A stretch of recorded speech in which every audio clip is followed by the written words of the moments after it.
En el corazón de la Ribeira Sacra se esconde un tesoro natural, la Fervenza de Auga Caída.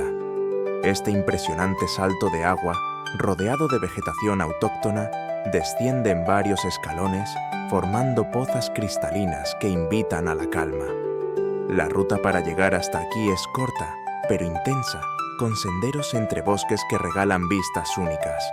La cascada, con su murmullo constante, se convierte en un refugio de paz y en uno de los rincones más mágicos de la provincia de Ourense. Visitar Auga Caída es descubrir la fuerza del agua y la belleza intacta de la naturaleza gallega.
Home point updated.